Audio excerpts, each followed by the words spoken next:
Coba deh bayangin AI kayak robot kaku dengan suara datar, ngomong kayak GPS yang bilang belok kanan sekarang.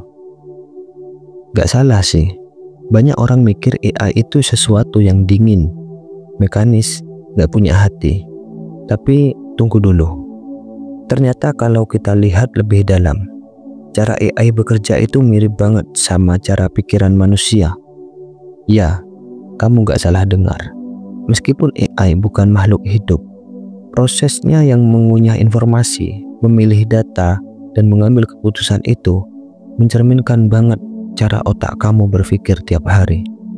Misalnya, cara kamu bingung memilih mau makan ayam goreng atau pizza, otak kamu lagi menganalisis data dari memori, perasaan, dan pengalaman, sama persis kayak AI yang menganalisis data buat kasih jawaban. Perbandingan ini bisa bikin kita ngaca ke dalam diri sendiri.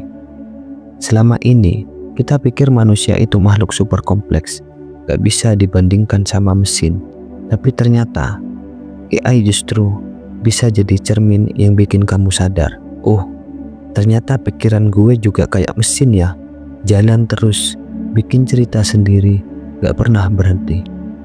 AI bukan cuma soal teknologi, ia bisa jadi teman refleksi yang bikin kamu mikir ulang, siapa sebenarnya aku ini, dan kenapa pikiran bisa sibuk banget tiap hari. Sekarang yuk kita geser dari AI ke mesin paling canggih yang kamu bawa tiap hari, pikiranmu sendiri. Seringkali kita ngerasa diri kita itu satu sosok utuh, tapi kalau kamu perhatikan lebih dalam, pikiran manusia itu kayak mesin kompleks yang terus bekerja, even saat kamu diam atau bengong. Di kepala kamu ada aliran kata-kata, suara batin, gambar-gambar random. Aduh, gimana ya kalau ketemu dia?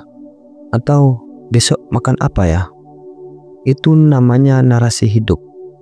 Cerita-cerita yang pikiran kamu buat, lalu diputar berulang-ulang kayak film seri tanpa akhir. Dan identitas yang kamu anggap aku itu sebenarnya hasil konstruksi pikiran. Nama kerennya ego. Ego ini dibentuk dari pengalaman, kenangan, dan keyakinan. Contohnya, kamu bilang aku pemalu, atau aku harus sukses supaya dianggap keren. Itu semua cerita yang kamu ulang terus. Sayangnya, ego juga punya kebiasaan bikin ribet, overthinking, mikir negatif, atau nyiptain ketakutan yang belum tentu terjadi. Tapi tenang, pikiran itu alat, kayak pisau. Bisa buat masak, bisa juga buat nyakitin diri sendiri. Pertanyaannya, kamu lagi pakai pikiranmu? Atau kamu yang dipakai pikiranmu? Sekarang kita intip gimana cara kerja AI. Meskipun gak punya perasaan, AI tetap berpikir dengan caranya sendiri. Makanannya, data. Semua keputusan AI, dari nebak gambar kucing sampai bikin puisi, datanya dari data yang pernah dia pelajari. Misalnya, AI dikasih ribuan gambar kucing. Dia pelan-pelan ngerti, oh ini yang namanya kucing.